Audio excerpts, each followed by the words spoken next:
Oklahoma's 10-rounder heavyweight division, George Foreman, going against Gerry Cooney. Now, we know that Foreman weighed in at 253¼ pounds, while Cooney weighed in at 233 pounds. George Foreman, well, he's returning to the ring after being reincarnated. Gerry Cooney, he's returning to the ring seeking redemption.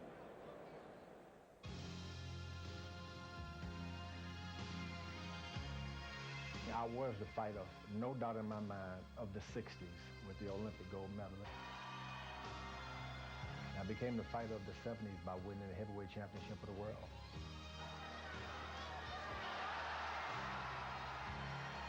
I was the talk of the 80s, coming back at 40 years old.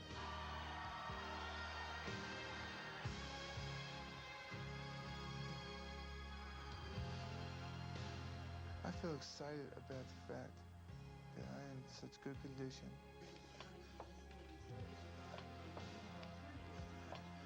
I know what I need to do and what I want to do, and I'm getting an opportunity to do it. That's pretty neat. And I know the work is very difficult, it's hard, no doubt about it. I'm not a young kid anymore. I'm willing and able to put the time in and make the effort to do this.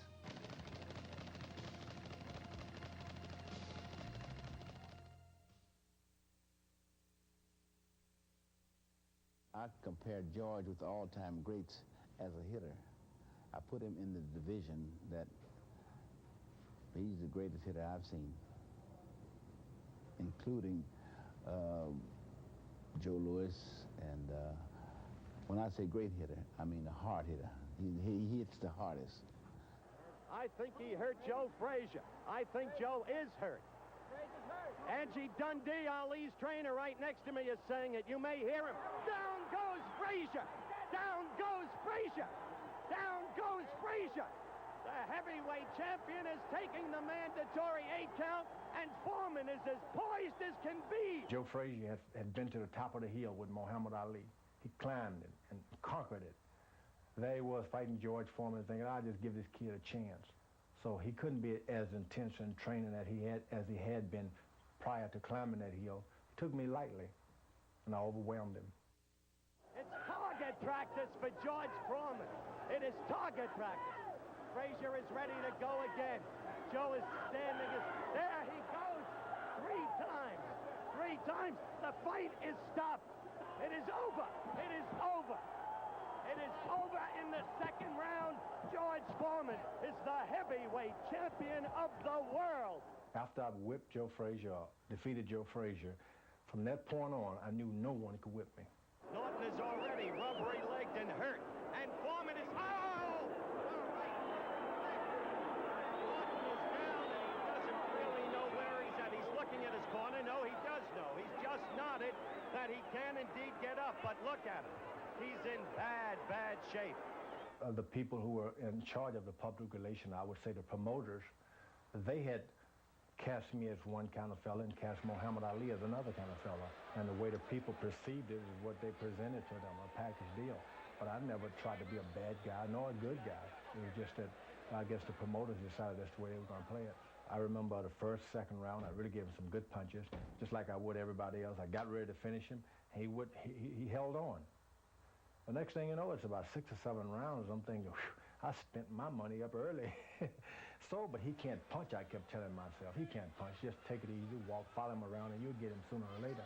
The next thing you know, he moved off the ropes after I missed him with a punch, and as I was following him around with my hands down to get him again, he hit me with a 1-2 combination. And it knocked me off balance more than anything, and I tried to catch myself, but I hit the canvas anyway. I looked to my corner, and they told me to always stay down and wait for the corner to count, not for the referee. So my manager told me to stay down, and he was counting for me. Then he told me, up, up, up. When I jumped up, the fight was over. Not to say that I could have jumped up and won the fight. I wouldn't say that, but I was given a short count. The loss really devastated me. I had never lost as a professional before. I thought of myself as a winner. Nobody could withstand my punch. I'd wake up in the night, sweat popping up off of me. I just couldn't even sleep. It wasn't until I fought Ronnie Lyles in 1976 that I redeemed myself before my family and friends. The Jimmy Young fight is a real mystery. Jimmy Young didn't whip me. Of course, he withstood my barrage few times earlier, I had him knocked out, and I decided I'm not going to knock you out. I'm going to play with him for a few rounds. When the decision was announced, he won the fight. I just got out of the ring. It was too hot in Puerto Rico, but I wasn't devastated. That didn't mean nothing to me. I felt victorious. I had won 12 rounds. I've enjoyed being semi-retired, being a preacher, but I also enjoyed the second time around being a boxer. I always had tremendous confidence in the ability of Gerry Cooney, and it would be comparable to somebody getting a horse like a Derby horse to train. I mean, this is a talented fighter. Ken Norton was the body beautiful when he was boxing. He had tremendous physique. And when he went in the ring with Gerry, he looked like a little guy. I mean, he's a real big man, and he's a big man that's mobile and can punch with either hand and can take a punch. I don't know what more you want in a fighter. I kind of wish that I didn't have so much time in between fights, and I didn't have that injury. But, you know, I could sit here all day and tell you, well, it could have been a different way, but a lot of dumb things happened, and a lot of mistakes were made. I had a kind of did some dumb things, and some of my past I regret thoroughly. But, it's all been done with, and that story's done. It's just been finished, and I'm looking forward to moving on and seeing where I want to go tomorrow. And I want to put everything together, mentally and physically, to be the best I can January 15th, so that I can be successful and be happy with my performance.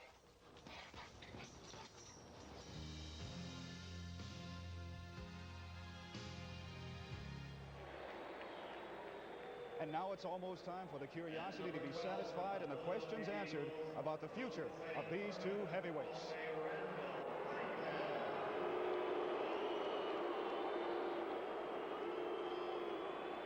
With me now is Peter Boynton, who is the president of Caesars here in Atlantic City. And Peter, you got to be really enthused and happy about the big crowd here, despite all the heavy criticism that this fight has gotten.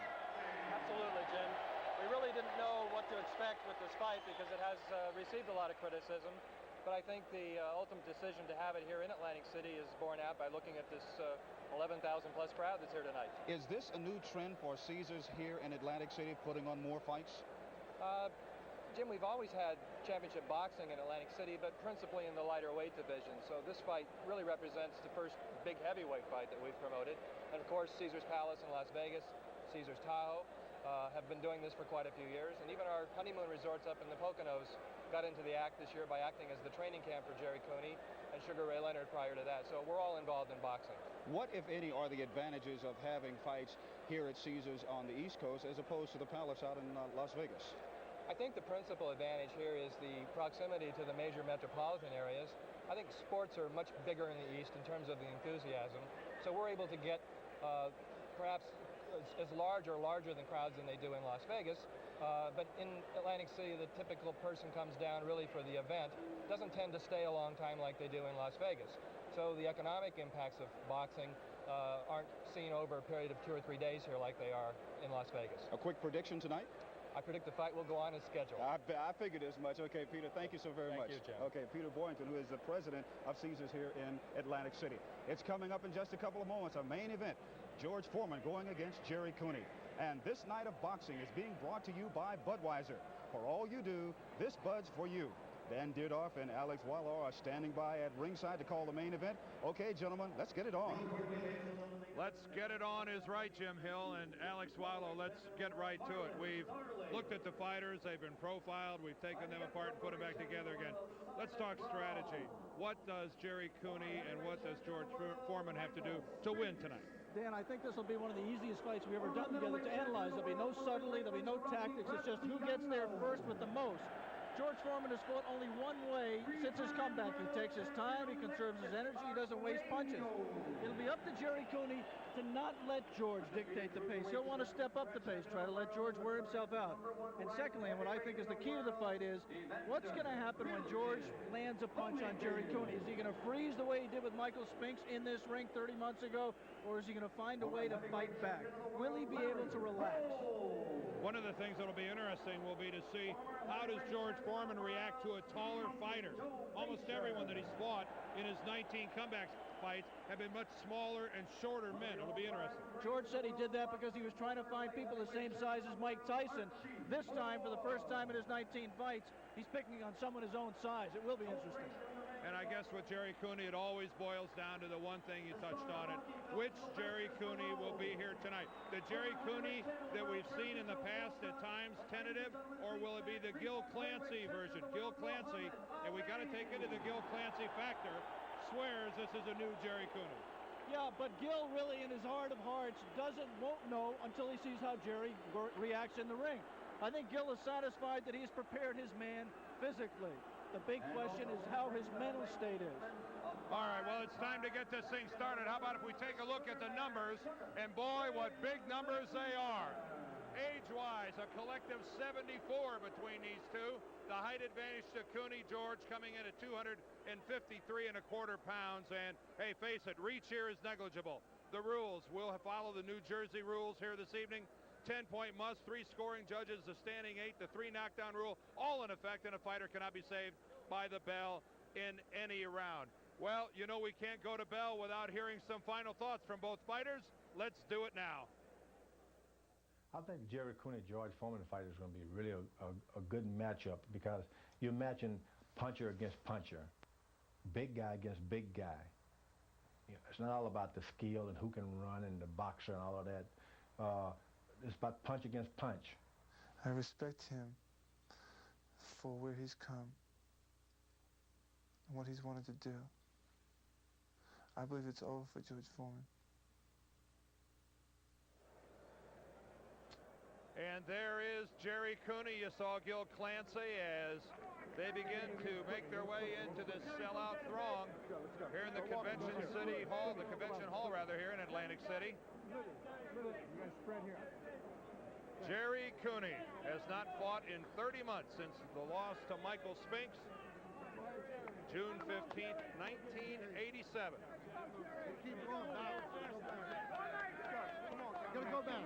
And whether you liked it or not, whether you were in favor of it or not, the moment is almost here. George Foreman and Gerry Cooney. And we'll listen to the crowd react as Cooney rounds the corner.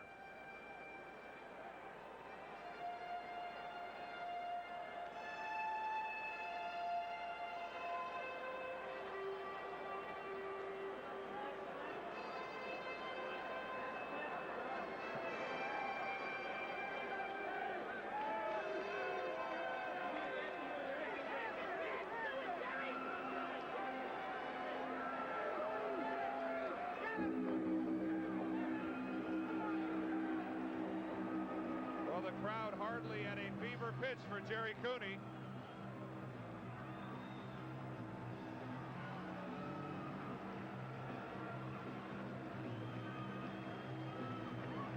And Gil Clancy and Gerry Cooney have arrived at the ring.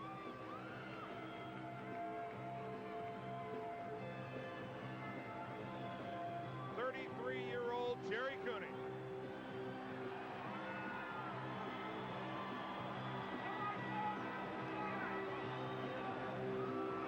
We mentioned Michael Spinks being Cooney's last opponent. Michael is here in attendance this evening. There is Michael Spinks in black tie. Butch Lewis at his side greeting the folks here tonight. Former IBF heavyweight champion, and Michael, of course, has not fought since he was disposed of by Mike Tyson. In this same ring. In the same ring. With the biggest body shot I ever saw. Well, it takes two to tango, and we're missing one. George is not the guy you'd pick as a partner to tango with. Again, a sellout here at the convention hall. 12,000 plus.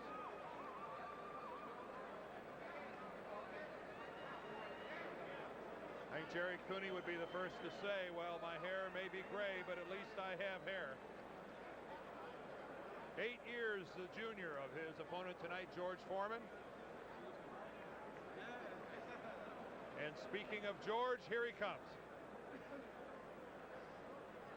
Big George Foreman. And let's see how the crowd reacts to Foreman. A lukewarm welcome for Cooney.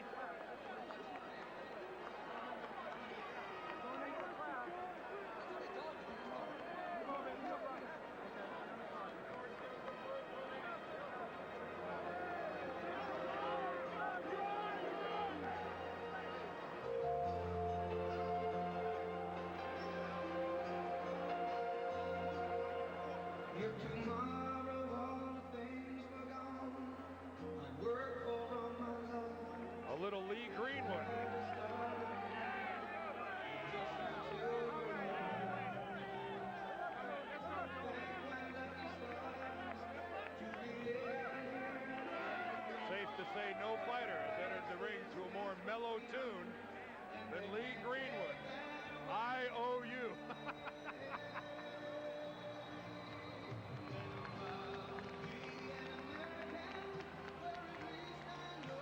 Picking up on a theme that he started in 1968 with the American flag.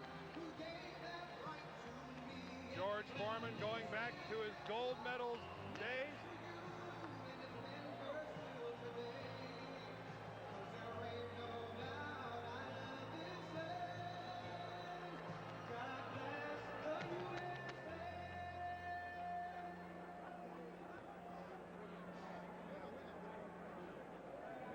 Well, they are here. They are in the ring. They are set to get it started. A 10-round heavyweight bout between George Foreman and Gerry Cooney. For the ring intros, let's go to Michael Buffer. Ladies and gentlemen, at this time, would you please rise for our national anthem to be performed by the group Chapter 1 from Philadelphia, now appearing at Caesars Atlantic City and Cleopatra's Barge. Chapter 1.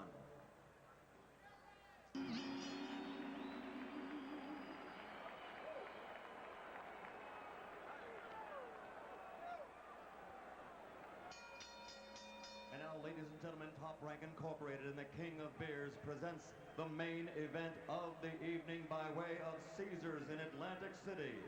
The moment you've all been waiting for. Let's get ready to rumble 10 rounds in the heavyweight division. The referee for this fight is Joe Cortez. Introducing first, fighting out of the red corner, he's wearing the black trunks with white letters and weighs an even 231 pounds, a native of New York now, living and fighting out of Marco Island, Florida. His professional record, an outstanding one of 28 victories, 24 by KO, only 2 defeats. Ladies and gentlemen, Gerry Cooney.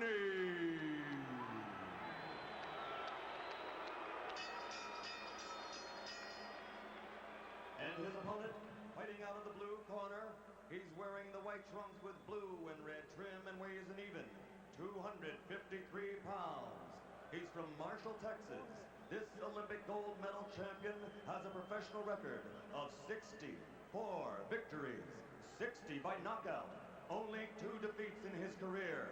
He's the former heavyweight champion of the world, George Foreman.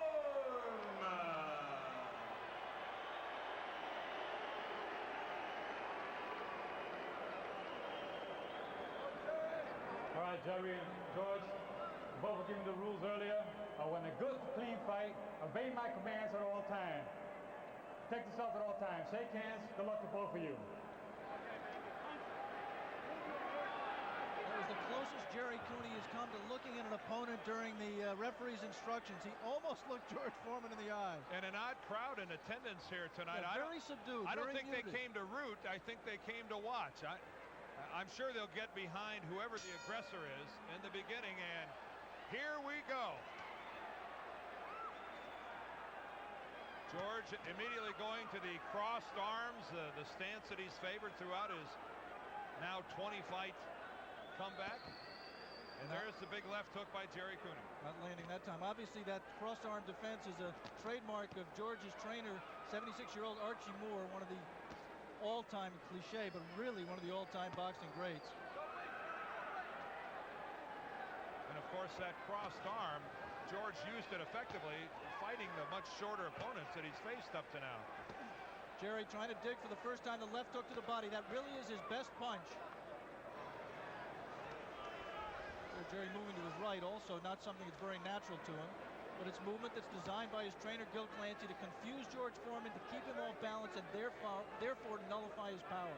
And you touched the key word there, Alex, balance, something that Gil Clancy has said that he really wanted to work on with Gerry Cooney. Oh, there's a left from George Foreman. Foreman jab, he has a very heavy and strong snapping jab. When he wants to throw it and lands it, gets it home. Tremendous punch. Gerry Cooney at times also jabbed well, most notably with Larry Holmes.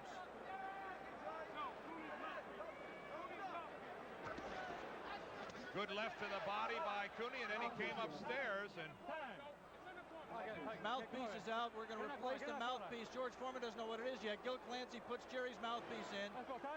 Lost it about 20 seconds ago. And George said, I'm not going to waste the energy walking all the way over to that corner. Got replacing the mouthpiece, a new rule. Ordinarily, the fighter would have to fight without the mouthpiece for the remainder of the round. Well, there's that jab of Foreman again getting in. George, we have to say right here, and not just in contrast to Gerry Cooney, George is a little bit quicker than he has been in his 19 fights of his comeback. That wild amateur is Foreman right to the body. He threw that punch when he was a world champion.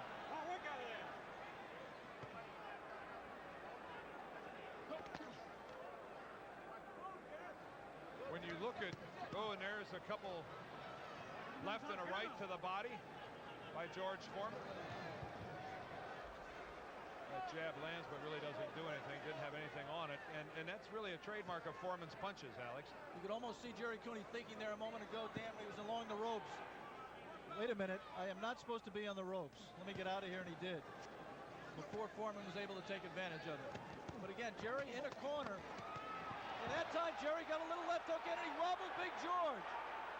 First damage to either fighter done by Cooney with an inside left hook to Foreman's head. The final 10 seconds of the first round. There was a big right to the ribs by George. And they made it around.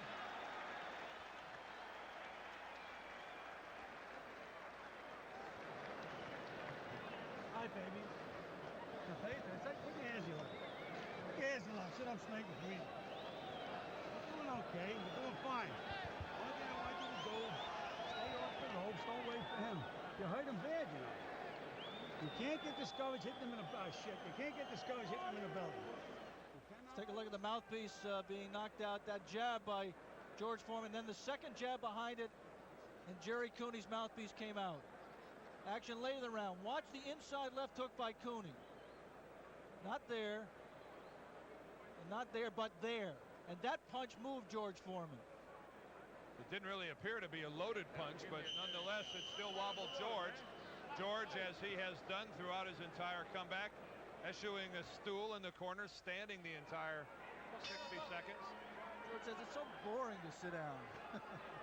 Well, George has appeared to be bored through these past 19 prior fights. Not in this one. There's a good left counter by Cooney. He came in here with a much more serious look than he's had in any of his previous 19 fights of his comeback. And he better be serious because he's got millions and millions of dollars at stake here. Well, they both do. But George didn't need this fight to fight Tyson. He was going to get that Tyson fight, amazingly enough. He was going to get it anyway. He's risking everything. Oh, and there's a good right lead by George Foreman. It doesn't do a whole lot, but it definitely scores. Ooh. Oh, and another right by Foreman. And Gerry Cooney has his left hanging a little low. There he gets it back up. George putting pressure on Cooney, backing him around the ring just by walking in.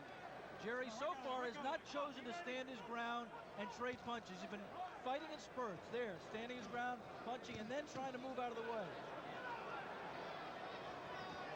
And there is the big roundhouse left, the trademark punch of George Foreman.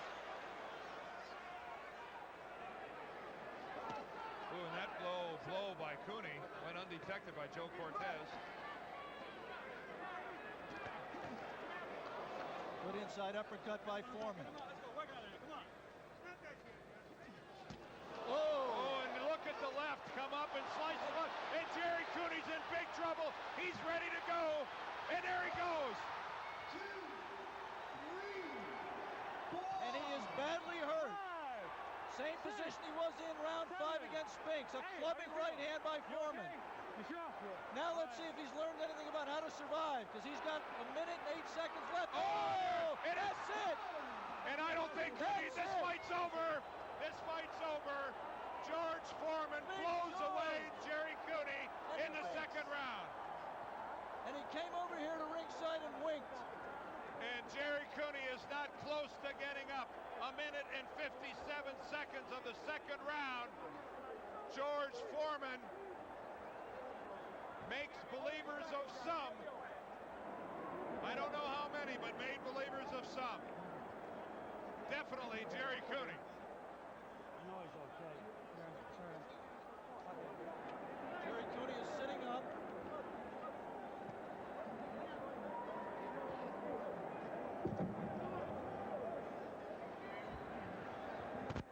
George Foreman, the 20th fight of his comeback, his 19th knockout, only the decision to Everett Martin. And George Foreman attempting to defy time. It is a crowded ring, but we'll get up to Michael Buffer. 157 of the second round, the winner. Now on his great comeback, 20 in a row, 19 by KO, Big George Foreman.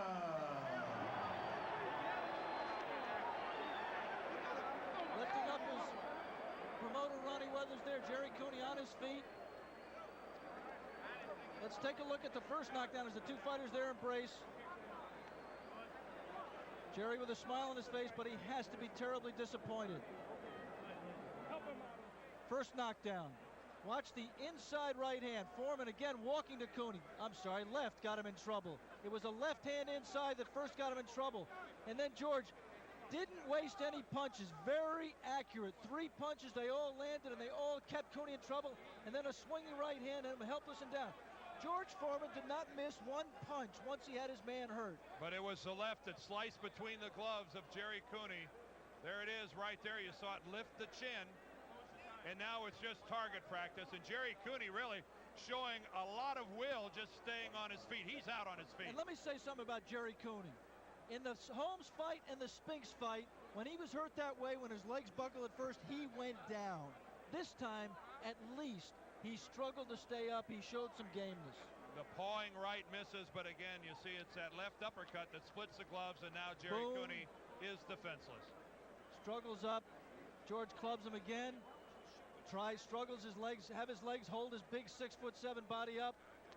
Target practice. Cooney got back up. Joe Cortez allowed him to continue, but he had nothing. From a different angle. Watch this. Wild uppercut by George. Are the same. Jab up the middle, a right hand. Gerry comes back up. Clubbing right hand. Again, Gerry stiffens his legs.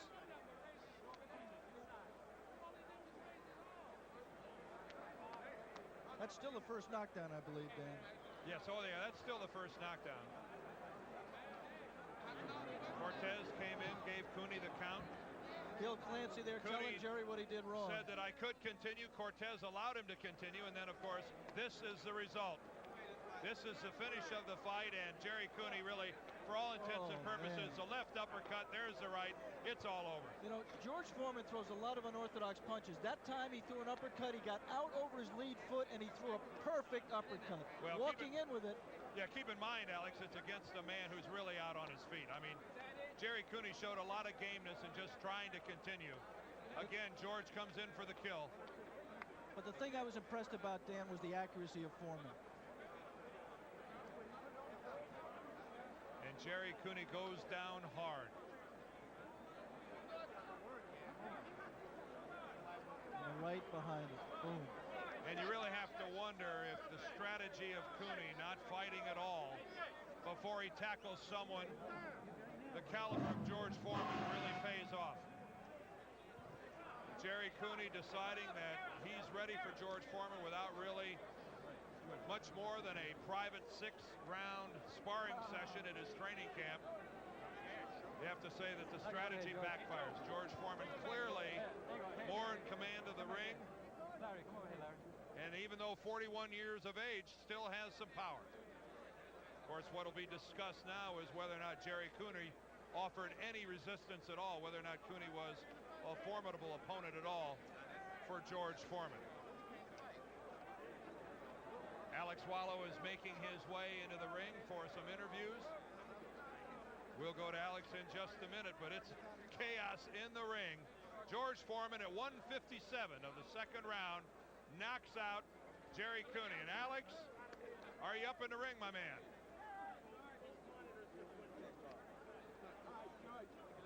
waiting now for George Foreman to come on over.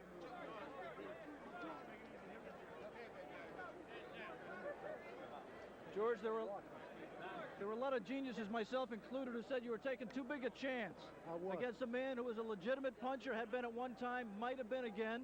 He did look like there was a moment in there where he gave you a little bit of trouble. Did he hurt you at all? Yeah, he had me wiggling a little bit. Those left hooks seemed like explosive bombs hitting my arms and whatnot. Just so happened I had a good defense, but this man can hit hard. I've never been hit that hard. And I mean, that includes Joe Frazier. This fella laid a 2 on me. I mean, even if you cover it up, it still hurt. I got nervous. Well, you reacted well to your nerves, George. You certainly didn't show any. Did you see anything that was happening that was going to allow you to take him out that quick? Well, instantly I'd worked on using my left jab, but I saw after about the middle of the first round that I had to start opening up with lead right hands. And as soon as I did, it just gave me the invitation to go in and finish him. Normally I don't like to hit a guy when he's dizzy already, but a lot of people have been on my back for being too nice. But this time I finished it off real quick. That way he wouldn't get hurt. It was over with and everything. I don't like to do it like that. I like for the referee to come to the rescue, but he was a hard hitter, and with those kind of fellas, you just can't play with. George, I thought the impressive thing was the fact that when you had him hurt, you did not miss one punch. You landed every punch you threw. Well, believe me, Gerry Cooney and George Foreman are brothers in this. We both know that you can't play with either one of us. And when I heard him, I had to go in and finish him up. I had to do it because even if you give him 1 second where you playing around with him, he'll drop me in the same fashion. He hit me so hard, I thought it was going to be another one of those Ron Lyles night. Describe the 2 knockdowns in the second round, George. How did they come about? Well, I just started leading with power punches, no more filling them out with jabs. And once you start leading with power punches, you just take what you can. And there he almost went down. He came back up. Yeah. Just throwing punches at all the time. I'm a very hard puncher because I'm so big. I even threw a few roundhouses. But the man that was the first knockdown. He's a fine fighter. I don't like to boast when you win. When you win, that's good enough. And what can you say? But here's the second knockdown, George. Now I'm back to my old form, you know. Yeah, a little too big for him. I'm what you call a super duper Big Mac heavyweight. Obviously, the question is going to be, and it's going to be asked from now until it happens, are you too big in your mind? Are you too big for the undisputed heavyweight champion of the world, Mike Tyson? Yeah, that's right. I would probably knock him out a little quicker because he wouldn't back away like Gerry Cooney do. Same thing that happened to Gerry Cooney tonight. My best friend, I love him, would definitely happen to Mike Tyson. I like him a lot too. Some people, the critics, are going to say, George, you beat Gerry Cooney, yes, but Cooney had not established himself, hadn't fought in 30 months. He's still not a rated heavyweight. Do you feel that you have to prove yourself against a legitimate heavyweight top 5 fighter in order to qualify for a Tyson fight? I tell all my critics, say anything that you want, call me anything, but call me right on time for dinner. Thank you, George. Let's take a listen. Congratulations, George. Gil.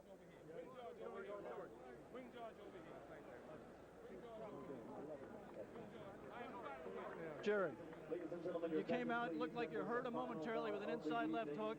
He got off the hook, and then he unloaded some tremendous punches on you. Yeah, he got caught. He can punch. He landed some good shots in there. You know, I had him going in the first round. I caught him with a couple of good shots, and he got away. Came out and caught him with a couple of good bombs. He didn't miss a punch. Once he had you hurt, he landed every single punch. He could punch, too. It's a great fight. I wish it was different, but that's the break, you know.